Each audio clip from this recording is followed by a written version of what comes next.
Welcome back guys, this is IBT, Immortal Boxing Truth channel, and today I just wanted to do a Jose Ramirez versus Viktor Postol fight prediction. Basically, I'm just going to be doing a small breakdown of these guys' resumes, who they are, their styles, how I think the fight's going to go, and maybe some things I've noticed when doing some film study on both of these guys. So let's just get right into it. First, let's look at former WBC champion and current top 10 contender Viktor Postol's resume. He's 36 years old, he's 5'11", very tall guy, and he's got a 73.5-inch reach, so he's pretty tall and lanky for the division, but he's quite solid. Don't let that, make you think his durability is low. He's got a solid chin, he's very experienced, as I already said, former champion. He gained his championship title by beating Lucas Matisse by 10th round KO. He drops Matisse in the 10th, and Matisse, doesn't make it up past the 10 count. Right after that fight, he attempts to unify with Terrence Bud Crawford, who, as we now know, is a pound-for-pound talent. But at the time, Terrence Crawford was just a 2-division champion. I say just a 2-division champion, that's because he would later go on to be undisputed in the weight class. He beats Viktor Postol very convincingly, drops him twice in round 5, and it's a very wide scorecards unanimous decision win for Terrence Crawford. After this, Viktor Postol bounces back with a very close win over Jamshidbek Najmitnov. Sorry if I butchered the pronunciation, but guy's a solid fighter. He actually drops Postol in the 5th round, and it's a pretty tough fight, but Postol, I thought he edged it out slightly. Scorecards were a little wide officially, but after that fight, he goes against Josh Taylor for the WBC Silver Super Lightweight title. This was a title eliminator if I remember correctly, and although the scorecards were wide, I did think Josh Taylor won. However, it was a very close decision, and I think up until the 8th or 9th round, I had Postol winning actually, until Josh Taylor kind of hit him in the back. He bends Postol down a little, hits him. Postol complains, and shortly after catches him with a big, I think it's a left hook, as Postol's crouching down, and that hurts him. And from here, he gains momentum, and Josh Taylor closes out the decision.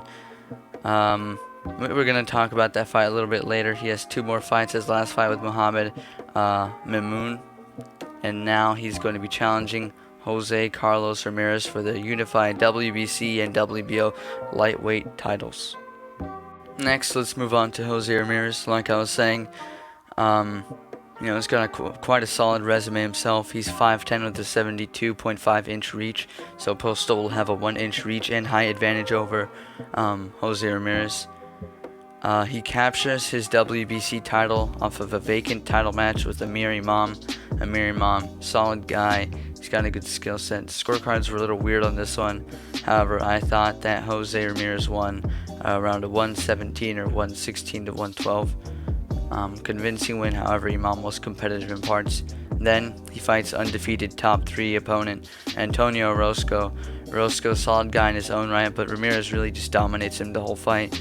He drops him in round 4 and round 8, if I remember correctly, and he wins on a wide unanimous decision. I thought it was a very impressive performance, which he then moves on to Jose Zepeda, who only has 1 loss, 30-1 at this point, and a very close decision. Zepeda, crafty southpaw, very technical guy. He just seemed to have, maybe if he had won the 12th round, it could have gone his way or been a draw, but because of Jose's volume, relentlessness, pressure, I thought he won the fight 115-113, and one judge did as well. The other judge won 116-112, and another judge won 114-114. I thought 116-112 was kind of a stretch. It was a very competitive fight, but the rounds were pretty. It was a pretty competitive fight, but the rounds were pretty clear in my opinion. Then he moves on to, another top 10 guy, Maurice Hooker, the WBO champion, also undefeated. There's an official knockdown in round 1, although I disagree. I think many people would disagree with the fact that he knocked him down. Looking as if you rewatch the clip, he stepped on his foot and landed a very soft jab. The foot stepping was accidental, obviously, but the ref called it, so that's how we're gonna have to score it. Looking at the actual pace of the fight, very high volume, relentlessness from both guys, high power. Maurice Hooker was looking to jab on the back foot, while Ramirez was looking to close the distance and work the body, work on the inside. The rounds in which Hooker had success are the ones where he landed good counter shots and clean jabs, and the rounds in which Ramirez had success are the rounds in which he pinned him against the ropes and was basically able to work on the body, tee off upstairs, and get his own work going, where Hooker can't really let his hands go on the inside. He ends up stopping Hooker in the 6th round in spectacular fashion, devastating fashion, to capture the unified titles, and now he'll be making his first defense against Viktor Postol. Now that I've briefly gone over both of their resumes, let's go into how I think the fight will go, basically round by round. Okay, so the way I've seen this fight going down, I think in the early rounds it'll be very even. Viktor Postol will come out fresh. Jose Ramirez is going to come out fresh as well, trying to make timing, rhythm, make angles, work the body, right? I think he's going to see success there. However, Viktor Postol, his legs are going to be fresh. He's going to be able to move around, land some jabs, possibly keep Ramirez on the outside for a majority of a round. I think if he does win some rounds, it's going to be between round 1 and 3 or rounds 3 and 5, just because the way his style works, the way Ramirez's style works, I think he can win some rounds on the back foot. However, both of these guys have been out of the ring for an extensive amount of time, especially Viktor Postol, who I believe it'll be about 1.5 years since he's been in the ring. So, he might get caught early or get buzzed early, but I do believe he'll have a portion in which he's controlling the fight. However, looking at their overall skill sets, where they are in their career, the momentum they're coming off of, Ramirez is coming off of a career best performance against, fellow champion, or I guess now former champion Maurice Hooker, and Viktor Postol is coming off of a 10-round fight against Mimoun, right? So he looked good versus Josh Taylor. He got dominated by Terrence Crawford. Terrence Crawford, though, he'll do that. Josh Taylor he was very competitive with, but that was 2 years ago, and who's to say he'll look the same, right? I'm not trying to discredit Ramirez or Postol, but I'm just saying in terms of who's going to come out fresher, I do believe it'll be Jose Ramirez. Viktor Postol has a bit to prove in this fight in terms of, has he let the time passing age him as a fighter? I don't think it will, but it could, so I just wanted to bring that up. We're also going to have to look at their styles, right? I already mentioned Viktor Postol is going to fight on the back foot when he can. He doesn't have a lot of dog in him, but he has been known to push the fight when he needs to. I'll put some clips up when I need to, but there's a specific moment against Josh Taylor in which he's actually doing well to pressure him.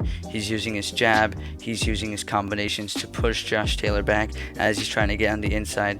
Basically, Josh Taylor needs to Viktor Postol will need to gain respect from Ramirez, because Ramirez is the type of guy who's got a great chin. He took Maurice Hooker's best punch, and he's a solid puncher, and he was able to walk forward after it. So Viktor Postol will be smart to land a solid combination early to gain his respect, otherwise he might just get drowned.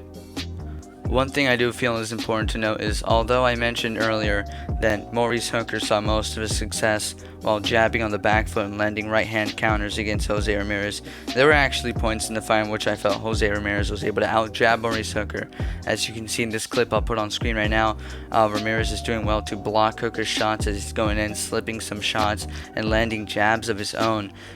Basically by moving his feet at a point where he can make a good angle. I think this will be effective against Viktor Postol, as he'll be looking to do the similar thing, employ a similar game plan, and I think going from Hooker to Postol is actually very ideal for Jose Ramirez in terms of opponents, just because he'll already have prepared against someone who's going to be looking to box on the back foot and land counter punches, which I think is what Viktor Postol will be looking to do and what he should be looking to do.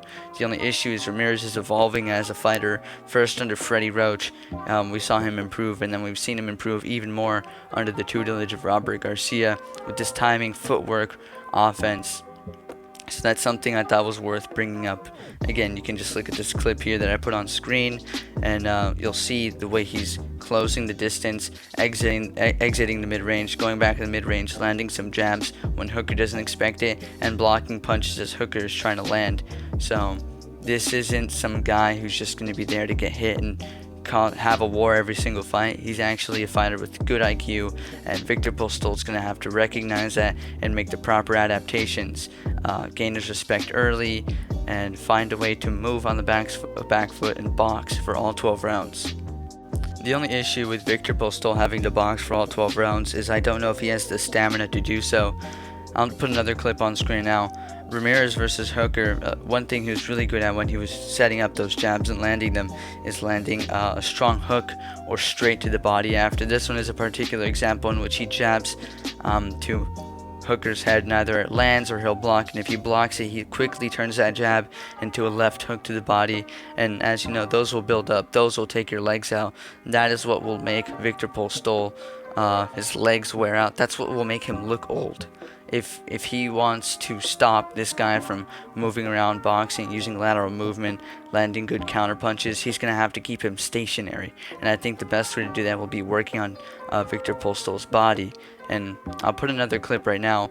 Postol keeping, he's pushing Taylor, and then they both clinch, and he's basically allowed to clinch. Taylor's a good inside fighter in his own right, but he's a different inside fighter from Jose Ramirez. Jose Ramirez is going to press you against the ropes. Look at this clip that I'm going to put right here of Viktor Postol versus Josh Taylor. They basically mutually agree to clinch. Nothing wrong with that really, except when you're going against Jose Ramirez. Look at this clip of him versus Hooker. As soon as he has you in the clinch, he actually doesn't opt to clinch you. He'll just push you. He uses his body, his frame, his angle, the way he can push you against the ropes. It's very effective. I think he does it at an elite level. I think Taylor has elite level inside fighting, but it's a different kind of inside fighting, and I just hope I can get that message across. If Viktor Postol is affected to the body and he becomes stationary or he gets pinned up against the ropes, I think it'll be very bad for him, as I don't know what he can do to keep Ramirez off of him. He's going to be looking to basically like a bull, pin him against the ropes basically, and just work the body with hooks, changing his pace with his punches, landing hooks to the head, landing right hands to the head, and I think that's where we'll see most danger. If you've watched the Viktor Postol versus Josh Taylor fight, Postol was doing well, like I mentioned earlier, until the later rounds when Taylor started seeing success more, landing cleaner shots, landing cleaner counters, and I think that the most likely result, and the result I am predicting for this fight to end with, is either a decision win for Ramirez, unanimous decision, or possibly a late stoppage by way of TKO, maybe in the 10th through 12th round, just because depending on the type of body work he's accumulated, depending on if he catches him with a good counter shot like he did with Maurice Hooker in the 6th round, maybe he can stop him. Overall, I think Postol is going to offer a threat early in the fight, maybe early to mid, like I said, anywhere from round 1 through 3 or 3 through 5. But overall, I think Ramirez is going to win decisively and possibly be the first person to stop Viktor Postol, former WBC champion. This is a good fight I've been looking forward to for a long time. Hope you guys enjoyed the video. Leave your guys' thoughts down below in the comments, and thanks for watching. Peace.